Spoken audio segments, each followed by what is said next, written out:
নমস্কার বন্ধুরা, আমার নাম পেখমরা। সত্যের সন্ধানে চ্যানেলে আপনাদের সকলকে স্বাগত জানাই। আজ আমার সাথে উপস্থিত রয়েছেন বিশিষ্ট সমাজসেবী তথা কলকাতা হাইকোর্টের অ্যাডভোকেট নৃপেন্দ্র কৃষ্ণ রায় মহাশয়। নমস্কার স্যার। স্যার, আপনার কাছে আমার প্রথম প্রশ্ন, আপনি তো বলেছিলেন যে ইলেকশন নাকি আপনি বন্ধ করবেন, তো এখন যা দেখছি ইলেকশনের প্রচার তো অলরেডি করতে শুরু হয়ে গেছে, বিজেপিও করছে, ইভেন টিএমসিও প্রচার শুরু করে দিয়েছে, আর আপনি বলেছিলেন ইলেকশন বন্ধ করবেন। সেটা কি শুধুই পাবলিসিটি পাওয়ার জন্য বলেছিলেন? হ্যাঁ, এই প্রশ্নটা অনেকে ওটা স্বাভাবিক।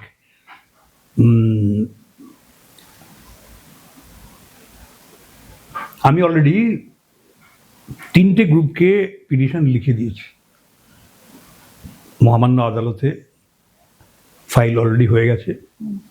একটা হচ্ছে Indian West Bengal intellectual and professionals organization, ওখানে সুধাময় সাহা, চন্দন রায়, বিধান চক্রবর্তী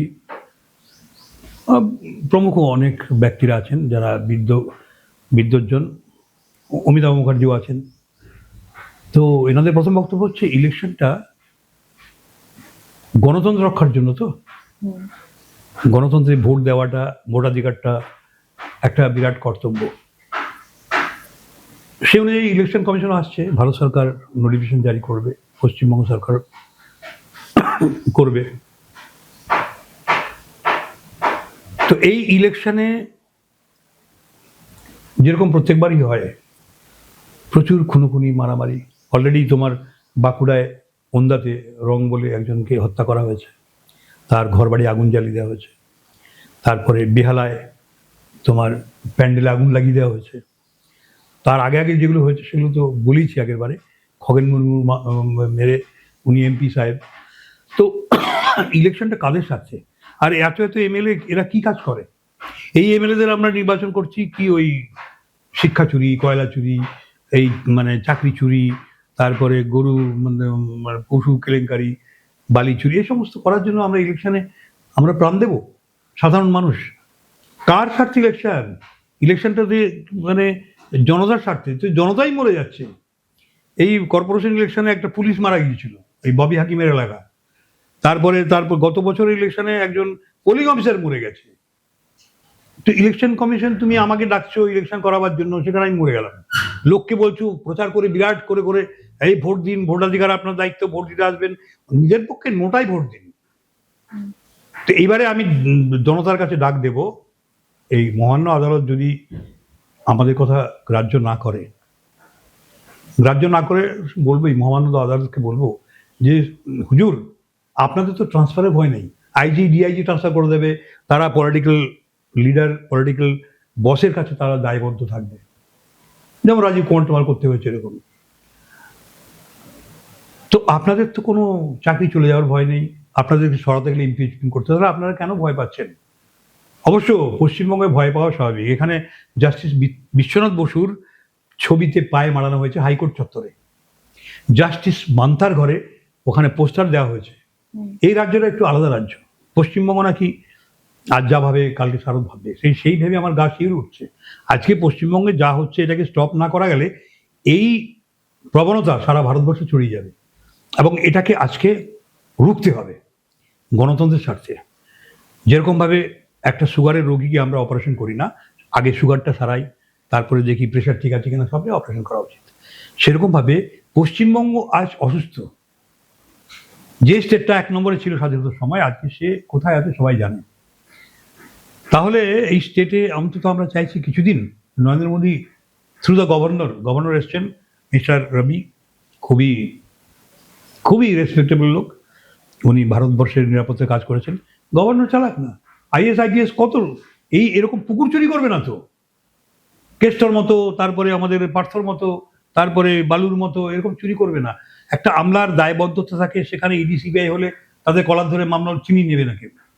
তার ঘরে যদি ইডি রেড হয়, তাহলে টাকা, বলতে গেলে আমরা এই একটা বিএসএফ এর জওয়ানের ঘরে ওই 96 কোটি টাকা পাওয়া গেছে, কেরালার কে যেন অফিসার, বিএসএফ। তো একটা অফিসার বা ওই বিএসএফ এর জওয়ানও হতে পারে, তো তার ঘরে বর্ডারে পোস্টিং ছিল, তিনি 96 কোটি টাকা কামিয়েছেন। আমরা সারা বছর হোল লাইফ চাকরি করে 1 কোটি টাকা চোখে দেখিনি। আমি ডাব্লিউবিসিএস অফিসার, গ্রুপে অফিসার ছিলাম, এত টাকা বাঁচাতে পারিনি, কত টাকা পেনশন পাই। তো এখন এই ইলেকশন একটা সন্ধিক্ষণে দাঁড়িয়ে আছে, পশ্চিমবঙ্গ ইলেকশনটা সারা ভারতবর্ষ এর দিকে তাকিয়ে আছে। এবং এই ইলেকশনটা করতে গেলে আমাদের দরকার আগে সুষ্ঠু, মানে গণতান্ত্রিক এবং স্বাভাবিক আইন ব্যবস্থার একটা অ্যাডমিনিস্ট্রেশন। এখানে কোনো অ্যাডমিনিস্ট্রেশন নেই। কালকে আমি একটা মামলা ফাইল করেছিলাম, চিফ জাস্টিস রিজেক্ট করে দিলেন। দেওড়া বলে একটা গ্রাম আছে হাওড়াতে, সেই গ্রামে সন্দেশখালীর মতো পরিস্থিতি। দেওড়া গ্রাম হাওড়া আমতা থানার আন্ডারে, পুলিশ কোনো কমপ্লেন নেয় না, জনতা একদম ত্রস্ত, জনতা সমস্ত প্রায় 100-150 জন লোকের কমপ্লেন নিয়ে আমরা ফাইল করেছিলাম। যাকে মহামান্য বিচারপতি বললেন যে ইন্ডিভিজুয়াল রিট ফাইল করো, অন্যান্য প্রক্রিয়া আছে। ওটা পিআইএল হয়েছিল। তো পিআইএল এ নাকি সুপ্রিম কোর্টের লেটেস্ট ইয়ে আছে, নাকি নয়, আমিও পড়েছি। আমি ভেবেছিলাম যে শর্টেস্ট কাট খুব তাড়াতাড়ি এটা হবে। যাকে এখন পরিস্থিতি গ্রামে গ্রামে এরকম একটা অবস্থা যে ইলেকশন এখানে সম্ভব নয়, করা উচিত নয়। এই কারণে লোক আবার মারা যাবে। মহামান্য আদালতের সামনে বসে বসে আমরা দেখছি প্রত্যেকটা গণতন্ত্র 5 বছর অন্তর অন্তর, এই যে কুম্ভ মেলার মতো হয় না, কুম্ভ মেলায় স্নান করতে আসে, এখানে রক্ত স্নান হয় 5 বছর অন্তর অন্তর। 5 বছর নয়, 2-3 বছর অন্তর। এইটা গেল, আবার 2029 আসবে, সেখানেও কিছু লোক মারা যাবে। 2010 থেকে 11-12 সিপিএম আমলে তো লোক মরেছেই, তো তারপরে তৃণমূলের আমলে লোক মরছে। পৃথিবীর আর কোথাও, ভারতবর্ষের তো নয়, আর কোনো রাজ্যে এরকম ধরনের মারামারি, হিংসা খুনোখুনি হয় না। অতএব এটাকে ঠিক না করে ইলেকশন করাটা, তার মানে ধরতে হবে the election commission has come for murdering the people of West Bengal. Publicity আমার এমনি প্রচুর হয়ে আছে।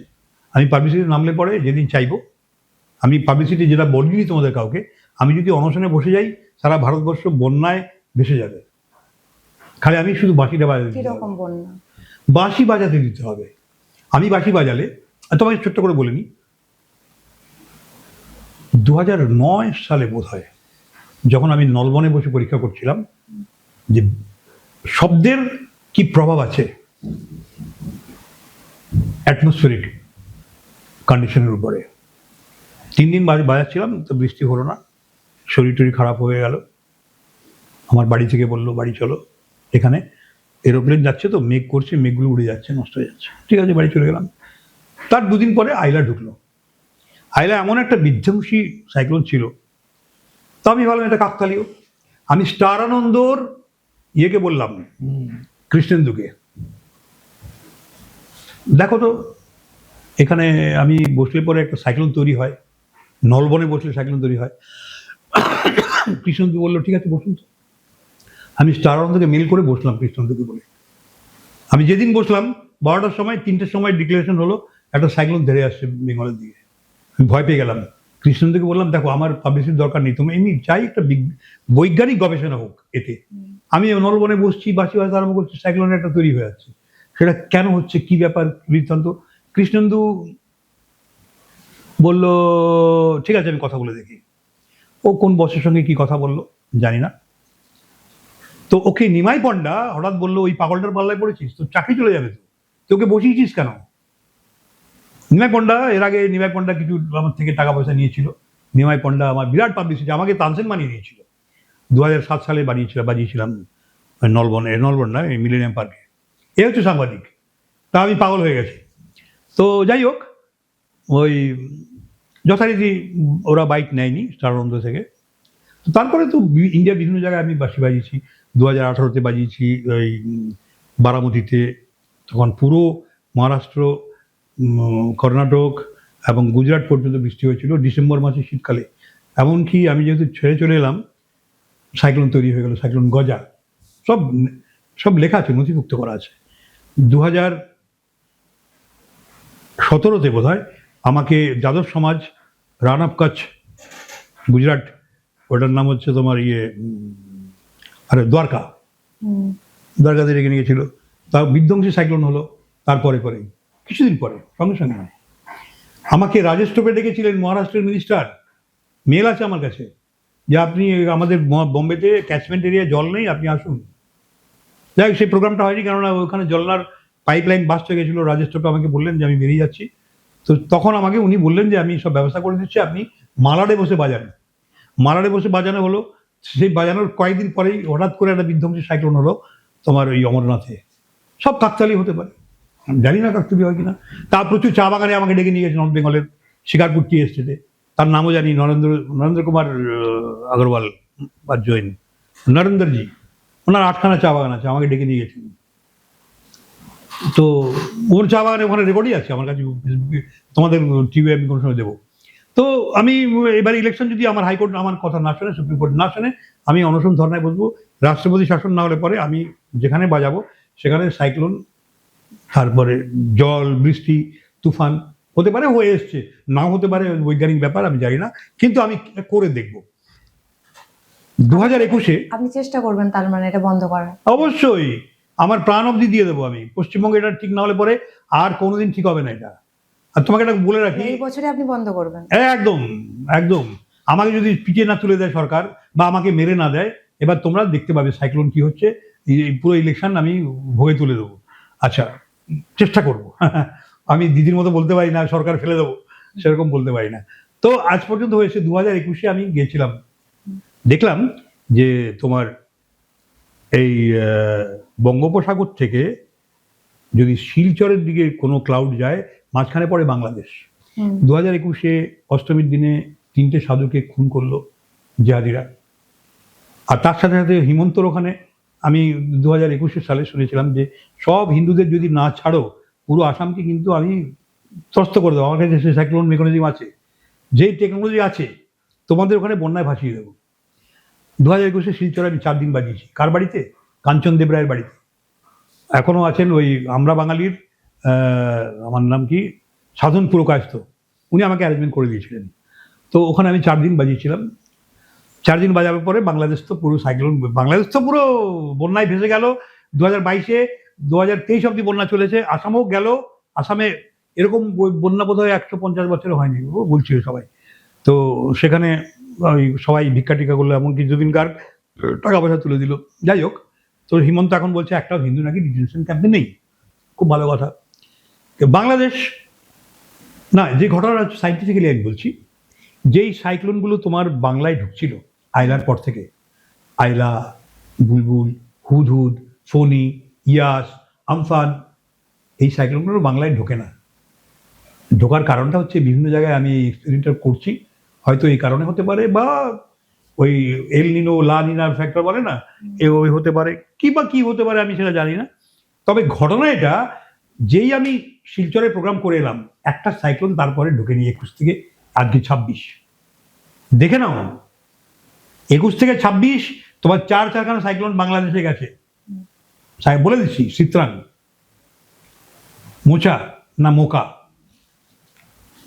তারপরে রেমল, চিত্রাং, মোচা, রেমল, আর একটা সাইক্লোন, কি একটা সাইক্লোন আছে। যাকে এই ঘটনা হচ্ছে বাংলা একটা ঢোকেনি, সব ওই দিকে যাচ্ছে। তো এই জন্য আমি দ্বিধায় আছি, আমি কোথায় প্রোগ্রামটা করব। আমি শিলচরে যেতে পারি, কিন্তু বাংলায় রাষ্ট্রপতি শাসন দাবি জানালে বাংলায় করতে হয়। একটা জায়গা গুজরাটে যেতে পারি, নরেন্দ্র মোদী, অমিত শাহ আছেন। তোমরা যদি বাংলায় রাষ্ট্রপতি শাসন না করো, আমি গুজরাটে বসে আমার পরীক্ষাটা করবো। রানব কচ ওখানে বঙ্গোপসাগর দিয়ে সাইক্লোন ঢুকতে পারে, চেষ্টা করতে পারি। তো এবার আমার মনে হয় এই জায়গাটায় আমি একটা বর দেবাদিদেব মহাদেবের থেকে পেয়েছি, আমার যেটা মনে হয়। আমি এমনি অত্যন্ত অসৎ লোক, সাধু লই আমি। আমি অ্যাডভোকেট, প্রয়োজনে মিথ্যে কথা বলতে হয় ক্লায়েন্টকে বাঁচাবার জন্য।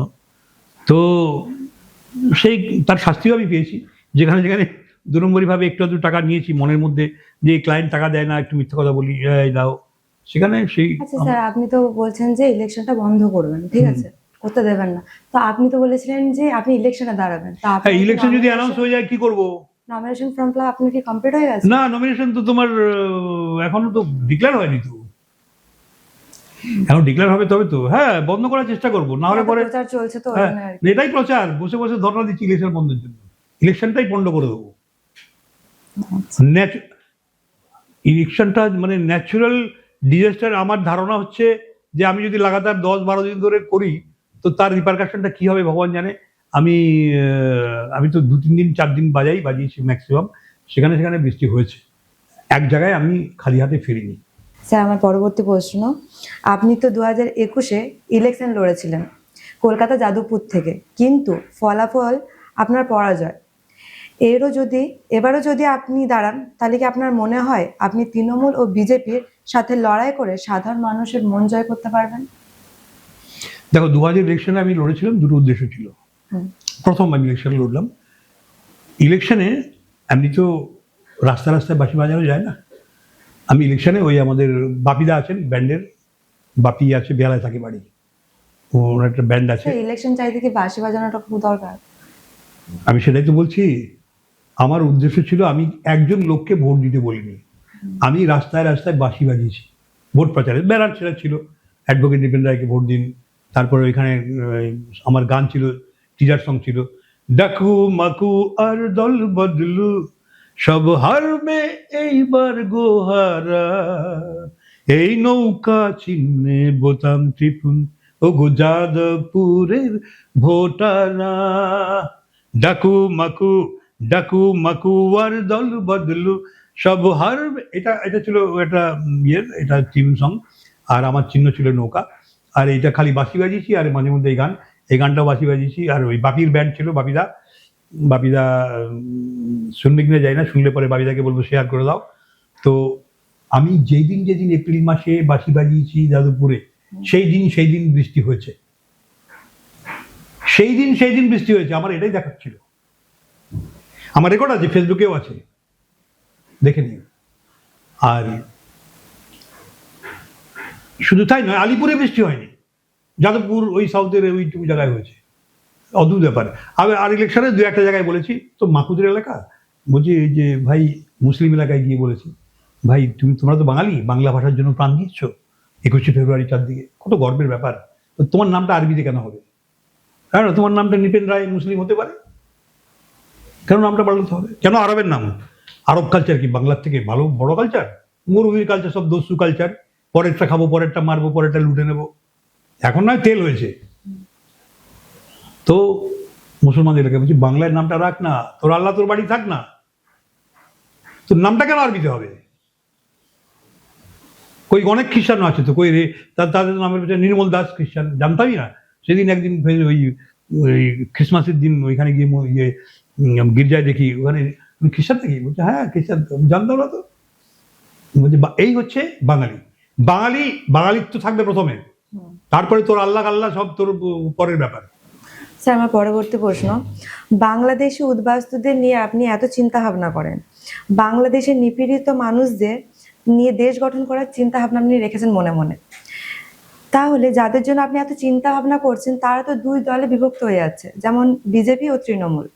তাহলে এত চিন্তা ভাবনা বা এত লড়াই কাদের জন্য?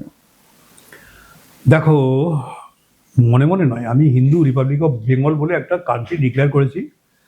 তো সেখানে আমি বলেছি আজকে যারা যেখান থেকে জামাত জিতেছে ওই জায়গাগুলো আমাদের হিন্দুদের ওই ডিস্ট্রিক্টগুলো ছেড়ে দিতে হবে। কেন 38% হিন্দু ছিল, এখন মাত্র 8%। তো 30% কমে গেছে, 30% জায়গাটা আমাদের দাও। 7খানা কান্ট্রিকে আমরা বলেছি রিকগনিশন দিতে, হয়তো আজকে হবে না, কালকে হবে না, পরে হবে। তো উদ্বাস্তুদের জন্য কেউ চিন্তা করে না, এমনকি বিজেপিও না। অনেক সমালোচনা করেছি, অনেক ভিডিও করেছি, আস্তে আস্তে করছে। যখন CAA তৈরি হলো তখন আমি দুটো বলেছি, কোন গর্ধব উকিল করেছে, আমি এইভাবেই পাঠিয়েছিলাম, হিন্দিতেও করেছি ভিডিওটা। প্রথম কথা হচ্ছে কাট অফ মার্ক রেখেছে 2014 কাট অফ মার্ক, তার মানে ধরে নিয়েছে 14 পরে আর নির্যাতন বন্ধ হয়ে যাবে, তারপরে আর তোমাকে দেবো না। এই যে 5ই আগস্ট 2024 পরে যে সমস্ত লোক নির্যাতিত হয়ে বর্ডারে এসছে, তাদের ভারত সরকার, আমাদের শুভেন্দু বলেছিল আমরা তোমাদের আশ্রয় দেবো, উল্টে করলো কি ওই মোদী সরকার করলো কি ওদের মেরে তাড়িয়ে দিল। এই হচ্ছে এদের উদ্বাস্তু প্রীতি, হিন্দু প্রীতি, মেরে তাড়িয়ে দিল। তোমরা জানো এভরি ডে রেপ মার্ডার হচ্ছে, দীপুকে পুড়িয়ে জ্বালিয়ে মেরে দিল, চিন্ময় প্রভুকে কতদিন জেলখানায় ভর্তি করে রাখলো, 3-4টে সাধুকে মানে হত্যা করলো। তো 2014 কাট অফ মার্ক দিয়েছে, তারপরে আসতে পারবে না। তারপরে ওই জামাতিদের মানে জেহাদিদের দেশে তোমার আর কোনো নির্যাতন হবে না। ইচ্ছা করলে নরেন্দ্র মোদী চায় না, পারে না বাংলাদেশে 2 মিনিট ঠান্ডা করে দিই, 2 সেকেন্ডের ব্যাপার। তো এগুলো হচ্ছে, এর মধ্যে পলিটিক্স জড়িয়ে পড়লে আপনার হিন্দু প্রীতি হবে না। তো যখন নরেন্দ্র মোদীর হাতে ডোনাল্ড ট্রাম্প, নেতানিয়াহুর মতো আছে, ইরানের সাথে বন্ধুত্ব আছে, ভারতের জন্য মারামারি করছে, কতজনকে মেরে দিল। সেই ইরান ভারতবর্ষকে বলছে হরমুজ দিয়ে তোমাকে তেল ভারতকেই দেবো। তো নরেন্দ্র মোদীর ডিপ্লোমেসি হাই ডিপ্লোমেসি। তো তোমার ডিপ্লোমেসি বাঙালিদের নিয়ে, বাঙালিদের রক্তের উপরে তুমি বসে দিল্লি শাসন করবে। এই বাংলা স্বাধীনতার আগে থেকে এই বাংলা ভারতবর্ষের দায়িত্ব বয়ে আসছে, আজকে ডেট অবধি। কিভাবে বলে দিচ্ছি, স্বাধীনতার আগে তো আমরা প্রাণ দিয়েছি, স্বাধীনতা রক্ষা, এখান থেকে সব কিছু হয়েছে। স্বাধীনতার পরে পরে সিপিএম কে ঢুকিয়ে দিল এই নেহরু চক্রান্তে, সিপিএম কে রাখলো। এই সিপিএম যখনই যখনই ইন্দিরা গান্ধীর বিপদ হতো বা কেন্দ্রের বিপদ হতো, এরা বাঁচাতো। আজকের ডেটে দুই ভাঙা ক্লাস নিয়ে আছে, একদিকে নীতিশ আর একদিকে নাইডু, দুটো ভাঙা ক্লাস নিয়ে আছে মোদী। মোদীর ভয় হচ্ছে মমতা বাঁচাবে। মমতা সবসময় বাঁচিয়ে এসছে। এই যে মমতা বলছে না উল্টে দেবো সরকার, আজকে সরকার অনাস্থা প্রস্তাব এলে মমতাকে যদি বলে ভোট দিলেই মোদী পড়ে যেতে পারে, এবং সেই পলিটিক্সটা চলছে। মোদী এদের সরাতে পারবে না। মোদী যেটা করতে পারে, যে তৃণমূলের যত এমপি আছে ওদের তো টাকার অভাব নেই, আর বাঙালি তো সব সবাই কুকুরের জাত, রুটি ছুটছে বিক্রি হয়ে যাচ্ছে, তো টাকা দিয়ে দাও, এই সব এমপিদের ভোট তুমি নিয়ে নাও, নিয়ে রাষ্ট্রপতি শাসন করো। You can do it. সাধারণ বাঙালিরা কাঁদছে না? আসামের ডিটেনশন ক্যাম্পে কাঁদছে, বাংলাদেশে কাঁদছে। এখানে তুমি নাগরিকত্ব দিচ্ছ, একে দিচ্ছ তাকে দেবে না, এই হচ্ছে 2002 পর থেকে, সেটা তুমি পরে বলছো ওটা। তো নাগরিকত্ব হবে unconditional, because Bengal suffered for Indian independence. প্রত্যেকটা রাজ্যবাসীদের, উড়িষ্যা বলো, উত্তরপ্রদেশ বলো, সবাই বলো, যে বাংলাকে ভাগ করে ভারতবর্ষ স্বাধীনতা কিনেছে। বাংলার মাটির বিনিময়ে, বাংলার রক্তের বিনিময়ে, বাংলার জীবনের বিনিময়ে, বাংলার বিনিময়ে। আর সেই বাংলাকে পদে পদে পদে পদে খেসারত দিতে হচ্ছে। কার জন্য? আমরা বেশি দিন সহ্য করবো না ভাই। বাংলা নকশালো হয়েছিল, বাংলা আন্দোলন করেছিল। বাংলা যদি একবার খেপে যায়, ভারতবর্ষ কেন, সারা পৃথিবী টলমল হয়ে যাবে। নেতাজি সুভাষচন্দ্র বোস দেখিয়ে দিয়েছে, একলা দাঁড়িয়ে আজাদ হিন্দ ফৌজ করে ব্রিটিশকে তাড়িয়েছিল। ওই সব নেহরু ফেরু আর এই একটা দুরাত্মার জন্য হয়নি। দুরাত্মাকে তো ব্রিটিশ সরকার ক্রিয়েট করেছিল, যারে স্বাধীনতা যারা সংগ্রামী ছিল তাদেরকে, তাদের হাত থেকে আন্দোলনের হাতটা কেড়ে নেওয়া, কিন্তু সুভাষ বোসকে পারে না কিনতে। তো আমি সাবধান করে দিচ্ছি, বাংলা কিন্তু আবার জেগে যাচ্ছে, যেরকম হিন্দুত্ব জেগেছে, বাঙালি আবার জেগে উঠছে। এবার নয়তো never. We want sick Bengal should be hospitalized under president's rule. রাষ্ট্রপতি শাসনে বাংলার চিকিৎসা করা হোক, তারপর ইলেকশন করো। আর বাঙালির নাগরিকত্ব নিঃশর্ত হওয়া উচিত। যদি কোনো হিন্দু বাঙালি বাংলাদেশ থেকে আসে, সে যেন আসার সঙ্গে সঙ্গে নাগরিকত্ব পায়। সঙ্গে সঙ্গে মানে দেখা মাত্রই দেবে, এর কোনো ব্যাপার নেই। He should get his.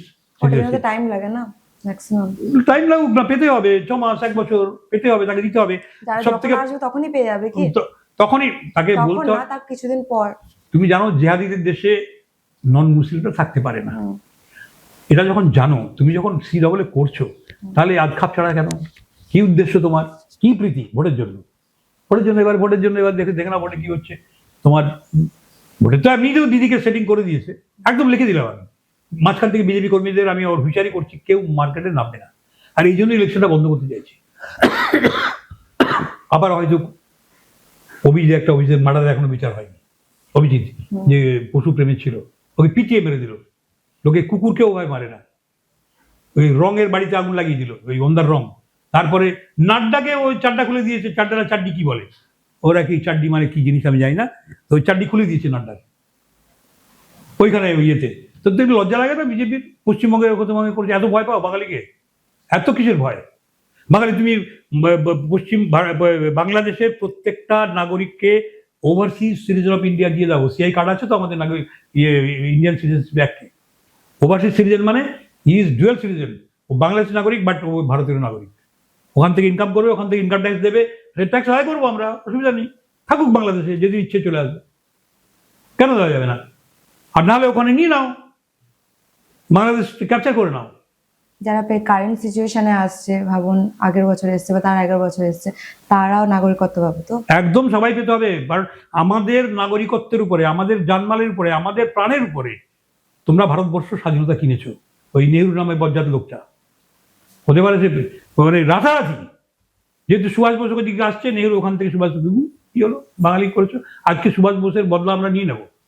Subhash বোসের বদলা, ওকে গুম করে দেওয়ার বদলাটা আমরা নিয়ে নেবো। কিন্তু তৈরি হচ্ছে, হাজার হাজার ছেলে তৈরি হচ্ছে। ওয়ার্নিং দিয়ে দিলাম, ওই গুজরাট, হ্যাঁ গুজরাট একমাত্র তোমাকে বলি, এইটা বলে রাখি, আমি বহু জায়গায় চিঠি দিয়েছি। এই নরেন্দ্র মোদী, সরি মমতা ব্যানার্জির ওখানে তো সব লোক থাকে না, সব বিরাট বিরাট সায়েন্টিস্ট। আরে আমি একটা IRS officer, Indian revenue service, IAS এর পরীক্ষা, আমি একটা WBCS, আমি ওই কমার্শিয়াল টেস্ট, এখন আমি হাইকোর্টের অ্যাডভোকেট। তো আমি যখন একটা কিছু বলছি, তুই আমার উপরে বিজ্ঞানী, তোরা বেশি জানিস, আমি ফিজিক্স অনার্সের স্টুডেন্ট। তো মমতা ব্যানার্জিকে দিয়েছি, তারপরে এরকম কি একটা নালায় কাছে পাপ্পুর ওখানে দিয়েছি, কাকে দিয়েছি, সোনিয়া গান্ধীকে দিয়েছি। একমাত্র গুজরাট থেকে রিপ্লাই পেয়েছি, যে বাঁশি বাজালে অ্যাটমসফিয়ারটা হয়, নরেন্দ্র মোদী আমাকে রিপ্লাই দিয়েছেন, যে ব্যাপারটা সংশ্লিষ্ট লোকজনকে আমরা দিয়েছি। তো এই হচ্ছে গুজরাটি লোক, যেখানে দেখিবি ছাই উড়াইয়া দেখিবি তাই, পাইলেও পাইতে পারো অমূল্য রতন। দ্যাট ইজ হোয়াই আজকে আদানি আম্বানিরা সারা পৃথিবীতে রাজত্ব করছে। দ্যাট ইজ হোয়াই একটা গুজরাটি লোক আমরা পেয়েছি, যার জন্য নরেন্দ্র মোদীর জন্য হিন্দুত্ব বিশ্ব দরবার এসছে। No doubt, hats off to him. কিন্তু বেশি পলিটিক্স করতে যাও না, বাংলার লেবু তেতো হয়ে যাবে। নরেন্দ্র মোদী, আমি দিদির মতো আবার বলবো না, বলছি ওরকম ভাষণ দেবো না। তো নরেন্দ্র মোদী আমাকে রিপ্লাই দিয়েছিল যে আমি বাসির মাধ্যমে এরকম বৃষ্টি সাইক্লোন হয়, এটা একটু গবেষণা করে দেখুন।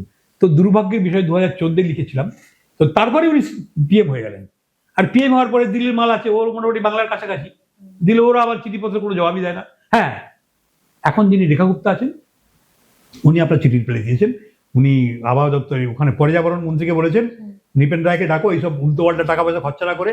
দিল্লিতে যখন এরকম অ্যাটমসফেরিক লেভেলে SPMটা হাই লেভেল হয়ে যায়, SPM হচ্ছে suspended particulate matter, when SPM level becomes high you call Nripen Roy. আমি ওরা যোগাযোগ করছি অলরেডি, দিল্লিতে যখন ওয়েদার ডিস্টার্বেন্স হবে ডাকলে আমি যাবো।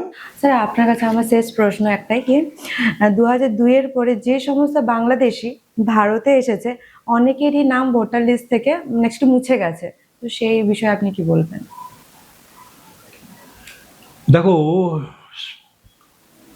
স্পেশাল ইন্টেন্সিভ রিভিশন এটা হচ্ছে, এটা থ্রু আউট দ্য ইয়ার চলা উচিত।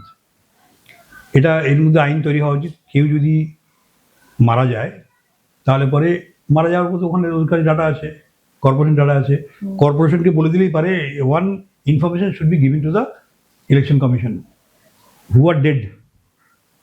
কিন্তু যারা মারা যায়নি, যারা মারা যাবে তার দিতে হবে। আরে SIR তো তোমার প্রচুর লোক মারা যাচ্ছে, এখানে তো বাদ দিয়ে দেওয়া হয়েছে। এটা বাদ, ওটা একটা ব্যাপার। SIR মধ্যে ওটাও পড়ে, ডেড ভোটার আছে, ওটার নাম্বার দেওয়া হয়নি বলে যাচ্ছে। এবার 2002 সালের পরে যারা এসছে, ভোটার লিস্টের নাম আছে, অথচ এখন নেই, ভোট দিয়েছে, সেই ভোটে সরকার গঠিত হয়েছে, তাদের ভোটের জন্য তারা দে হ্যাভ বিন লিভিং। এখন সংবিধানে একটা জিনিস আছে, নাগরিকত্ব আইনে, যদি 6 বছরের বেশি কেউ থাকে, তাহলে ন্যাচারাল সিটিজেন হবে।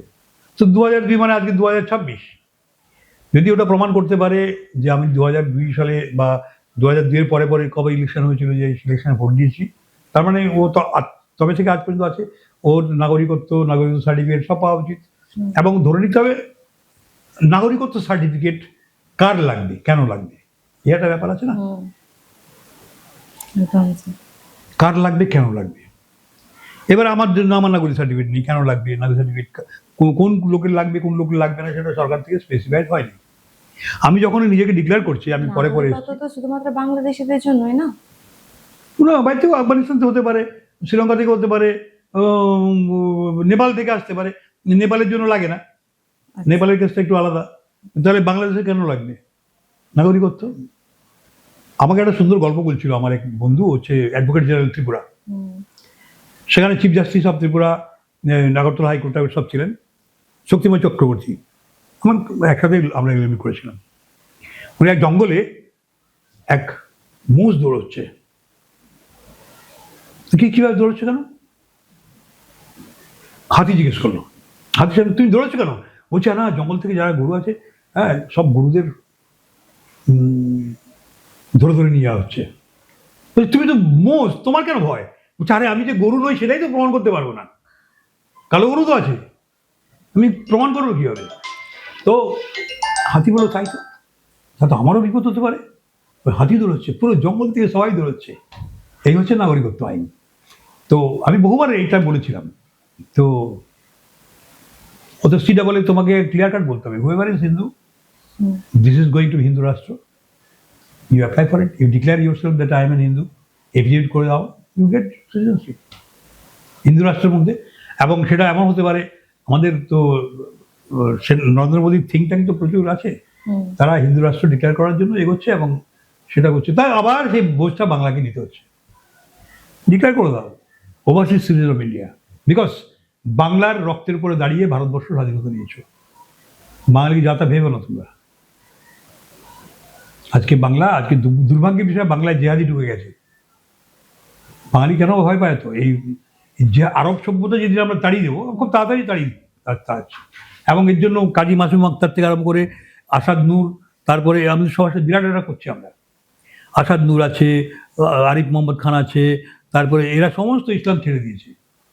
এরা বিরাট ফোর্স, কিন্তু আমরা খুব তাড়াতাড়ি আরব সভ্যতা, আরবিয়ান সাগরে ফেলে দেবো আমরা। তারপরে আয় মোদী দেখ দেয় বাঙালি কি জিনিস।